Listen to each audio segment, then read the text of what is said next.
ሽማግሌ ምናምን ያልኩትም ውሸት ነበር። አትልክም ማለት ነው። ውሸት ነበር።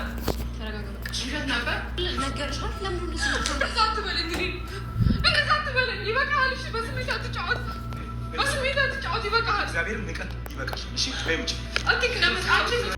ተሻለን ሰድጀ ትብስና መጣ ኋላ እናቴ ደግሞ በጣም የዘቀጠ ነው የምር። እኔ ከሷ በላይ ሁሉም ሰው ተናዶበታል ማለት ነው። የሷን ብቻ ሳይሆን የኛንም ልብ ነው የሰበረው። ገብቷችኋል አይደለ? ምን አይነቱ ነው ባላ። ቢያንስ እንኳን እንደው ለሰው ለሴት ክብር ባይኖራቸው ፈጣሪያቸውን አይፈሩም እንዴ? እኔ ይሄ ውሸት አይደለም። ምክንያቱም እግዚአብሔርን እያለ ነው እያወራ ያለው። እናቴ ደግሞ ብዙ ጊዜ እግዚአብሔርን እያለ ሲያወራ እውነታ ነገሮች ያሉት ነውና በጣም የሚያሳፍረው የምር አስተግፍሩላህ። ቢያንስ የሰው ሊመጥቀም ባንችል ለምንድን ነው ለመጉዳት እንደዚህ የምንጥረው? ከሴት ተፈጥሮ ሴትን አከብራለሁ እያለ እናቴን ወዳለሁ እያለ ለምንድን ነው በዚህ ልክ በሴት የሚጫወቱት? ሱብሃንአላህ። አያችሁ ታዲያ ወንድ ላይ ማለት ምን አይነት ውሻ ናቸው? ባላ በቃ በቀል ነው የሚፈልጉት። እንደዛ ተቅለስልሶ ሳትለው ማጥቶ ጭራሽ አለ ቀለበት አላስርም አለ ሽማግሌ ነው መልከው። በጣም ያሳፍራል። ዳይመንድ ነበር ነው ማስረዳት ሲላት የነበረው በቃ እየሸወደን ነው። ሱብሃንአላህ። እናንተ የሰው ሊያድ እንዴት ነው የምናምነው? ናዲዳሂ ሰላም አለይኩም ወራህመቱላሂ ወበረካቱሁ። ወዲኔ የተከበራችሁ የቻናሌ ቤተሰቦች እንዴት ናችሁ? ደህና ናችሁ ወይ? ያለሁ አልሐምዱሊላህ። ለቻናሌ አዲስ ከሆናችሁ ላይክ፣ ሼር፣ ሰብ እያደረጋችሁ እስከ የራሳችሁን ሀሳብ አስተያየት አስቀምጡልኝ። በእውነት በጣም ያሳፍራል። የሰው ልጆች ማለት ሞትን ረስተናል የምር። እኔ በዚህ ልክ እኔ እሱን አልጠበቅኩትም። እኔ በአሁኑ ሰዓት ማንንም ሰው አትመኑ። የእውነቴ ነው የምነግራችሁ። በተለይ ደግሞ አንድ የምነግራችሁ ነገር ቢኖር ከአሁን በፊት ተጣልታችሁ በቃ ትዳር ውስጥ ገብታችሁ ተለያያችሁ፣ ጓደኝነት ይዛችሁ ተለያያችሁ። ድጋሜ ግን እነዚህ አይነት ሰዎች ጋራ የምትገናኙ አይነት ሰዎች ይኸው ተመልከቱት። በጣም ነው የምትሰበሩት። የምሬ ነው የምነግራችሁ። ለመጀመሪያ የሰው ላይ ቢሰበር ምንም ችግር የለውም። የሰው ላይ አንዴ ይፈተናል፣ አንዴ ስህተት ይሰራል፣ ይማራል። ግን ደግሞ እንደዚህ በእንደዚህ አይነት ሁኔታ ውስጥ ተለያይታችሁ ድጋሚ የምትገናኙ አይነት ሰዎች ወንድ ላይ ከበቀል ወደ ኋላ አይልም። ስንቶቻችን ናቸው አሲድ እየተደፋባቸው ፊታቸውን በሽተኛ ሆነው የቀሩ? ይኸው በየሚዲያ ላይ እያያችኋቸው ነው።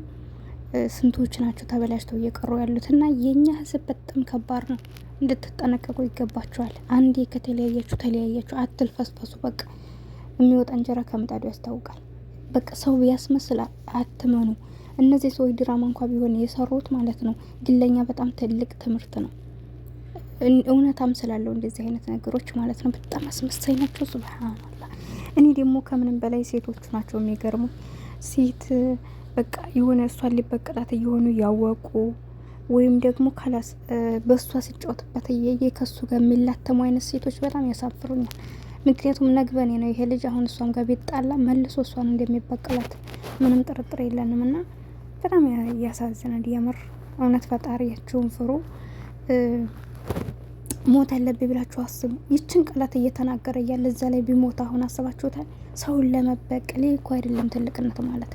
እናንተ ከሰው ታሽ እየገኛለሁ ማለት ከቻላችሁ በይቅርታ ማለፍ፣ ካልቻላችሁ ደግሞ ይቅርታ ባትሉም ያንን ሰው በቀል ግን አታስቡ። በጣም ከባድ ነገር ነው ይሄ። ዝቅጣት ነው። በጣም ነው የሚያሳፍረው። ምክንያቱም ተለያይተው ኋላስ እሷ ሄሉ ያንን ነገር ያደረገችው እሱ ጋር ተለያይታ ነው። ይሄ እሷን የሚበቀላት ምክንያት የለውም። ተለያይተዋል፣ አልተግባቡም። እስካልተግባቡ ድረስ ደግሞ ህይወት ጀምራለች። ያንን ለመበቀል ብሎ ዛሬ ላይ እንደዚህ መስራት ጥሩ አይደለም። ብዙ ሰው ሲወደውና ሲያከብረው የነበረው ቢያንስ ለእሷ በሚያሳየና ክብር እዛ ሆኖ ተለያይተው ራሱ አይታችኋል። ስጦታ ሲልክላት የሰው ልጅ ደግሞ በገንዘብ አይደለም የሚለካው። የእሱን አበባ ባዶ አበባ ስላላከላት እሷን አከበራት ወይ ወደደ ማለት አይደለም። ለካ ለመላው ነው። ገባችሁ አይደል? ኢትዮጵያም በ2 አመት ሊገባ አይችልም። ይችን ምክንያት ስላሰበ ነው። በጣም ነው የሚያሳዝነው። እና እኔ በጣም ነው የተሰማኝ። የምሬ ነው የምነግራችሁ እንጃ። ኧረ አሁንስ እኛ ተመልካቾችን በጣም ተቃጠልና በእንደዚህ አይነት ሰዎች ታዲያ እንዴት ነው? ትዳር ያልገባ ሰው እኮ መግባት አልቻለም። ሰው ማመን አልቻልንም እኮ። በቃ የሆነ ውስጣችን ላይ ጥላቻ እኮ ነው እያደረብን ያለው። የምር አንዳንድ ጊዜ ከዚህ ሚዲያ ላይ መውጣት ጥሩ ነው ብዬ አስባለሁኝ። ምክንያቱም ሰው ያየውን ነው የሚረዳው፣ በምናየው ነገር ነው። ጥሩ ነገር ስታዩ ትደሰታላችሁ፣ መጥፎ ነገርን ባያችሁ ቁጥር ትሳቀቃላችሁ፣ ነግበኔ ብላችሁ ታስባላችሁና እኔ አሁን አይምሮ የተበከለ የምሬ ነው መነግራችሁን ያልችልም። በተለይ ሌላ ነገር ቢሆን ችግር የለብኝም፣ ግን በዚህ በትዳር ላይ በፍቅር ላይ እንደዚህ በቀል የሚበቃቀሉ ሰዎች፣ እንደዚህ የተረገመ ነገር በቃ የሚያስጠላ ነገር፣ አንጀት የሚያበሽቅ ነገር የሚሰሩ ሰዎች በጣም ያናዱኛል። እና አሁን ሄሉ የዛሬውን ቆል መማባባሉ አይነታቸው አረ ወደዛ ቢቀር እስካሁን በኋላ አርፋ ብትቀመጥ ይሻላታል። ከላስ አያስፈልግም። የምሬ ነው የምነግራችሁ። እናንተ ለስራ እያላችሁ ሰዎች ጋር ተገናኝታችሁ መጨረሻችሁ እንደዚህ ለጨጓራ በሽተኛ ለልብ ድካም ራስን እስከ ማጥፋት ራስን እስከ መጉዳት ከሆነ አስፈላጊ አይደለም። እስኪ አንዳንድ ጊዜ ወደ ፈጣሪ መመለስ ጥሩ ነው። ሄሉ ካሁን በኋላ ከላስ እንደዚህ አይነቱን ጭራሽ ከፈጣሪ ከፈቀደ ውጭ እኔ በራሴ ማለት ነው ይህን ነገር አይተዋል። አንዴ ሶስት ያየችው 23 በላይ ናት። የሁለተኛ መጥቶ እንደዚህ የእውነት ጎርቷት ከሄደ ከአሁን በኋላ ሲጀመር ከትዳር በፊት ከማንኛውም ሰው ጋር ግንኙነት ይኖራል ብዬ አላስብም። አንዳንድ ጊዜ እኮ ከፈጣሪም ስንርቅ እኮ ነገሮች አይስተካከሉልንም። ማንኛውም ነገር አላህ የፈቀደው ነው የሚሆነው። ያላህ መንገድ ስንከተል ደግሞ ነገሮቻችንን ይመቻቹልናል። ግን ደግሞ እኛ ከሱ ውጭ እየወጣን የምንሄድ ከሆነ እየባሱ እየተደራረቡ ነው የሚሄዱት። ገባችሁ አይደል? እኛ ስለፈለግን ማንም ሰው ጋር ልንኖር አንችልም። በእኛ ፈቃድ እሱ የፈቀደልን ነው የሚሆነውና ነገሮች እንዲስተካከሉልን ከፈለግን ያለንበት መንገድ እየደጋገምን መመላለስ ሾህ መወጋት ሳይሆን በቃ መንገድ መቀየስ አለብን። እና ሄሉ ካሁን በኋላ የምሬ ነው የምነግራችሁ እንኳን የሷ ቤተሰቦች እኛ ባዳዎቹ ስለተመለከትናትና ተከታታዮቿም ስለሆነ በቃ ጥሩ ነገር ለሷ ስለምንመኝ በሷ የተነሳኛ ልባችንን አሟናል። እንኳን ቤተሰቦቿ እናቷ አሁን ይህን ነገር ስታይ የምር ልቧ ይሰበራል። በጣም ያሳፍራል። ስለዚህ የሰው ላይ ይሞክራል።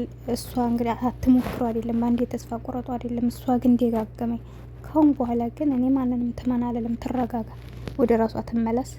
በተለይ ከተዳር በፊት እንደዚህ አይነት ግንኙነት ከማንም ጋር ባይኖራ ብዬ ነው ማስበውና ለፈጣሪዋ እንትን ጸሎቷን እያደረገች የተሻለ ነገር እንዲሰጣት መሆን አለበት። ያለ ወንድ መኖር አይቻልም እንዴ? በጣም ያሳፍራል። የምሬ ነው የምነግራችሁ። ገና ነሷ ልጅ ናት። ካሁን በኋላ ብቻዋን ራሷን ጠብቃ ቤተሰቦቿ ጋር ስራዋን እየሰራች ብኖር ይሻላታል። ኖርማል እየሰራኝ ማለት እንደዚህ የፍቅር ግንኙነት ምንም ፋይዳ የለውም። ፈጣሪ ከፈቀደ ውጭ የምንሰራው ነገር ሁሌም የተባረከ ነገር የለውም። እሷ ብቻ አይደለችም፣ ያያችኋቸው ነው። ከትዳር በፊት በሚጀምር ነገር አንድ እስኪ ሰምሮለት የሚኖር ሰው ካለ እስኪ ጥቀሱልኝ ኮመንት ላይ። ማን ነው እስኪ? በዝሙት ይጀምራሉ፣ መጨረሻው አያምርም እና በጣም ያሳፍራል። ሰዎችም እየጎዱ ነው የሚሄዱት። ለዛ ይመስለኛል። እና የሰው ልጅ ሲጎዳና ፈጣሪ ከኛ ጋር ነው። ከፈጣሪ መንገድ ባንወጣ ብዬ አስባለሁ። አላህ ያበርታት። እንግዲህ ልጅቷ ሄሉ በእውነት እኔ በዚህ ልክ በጣም ነው የምለውን ነገር ነው ያጣሁት። እና ምን ትላላችሁ እናንተ?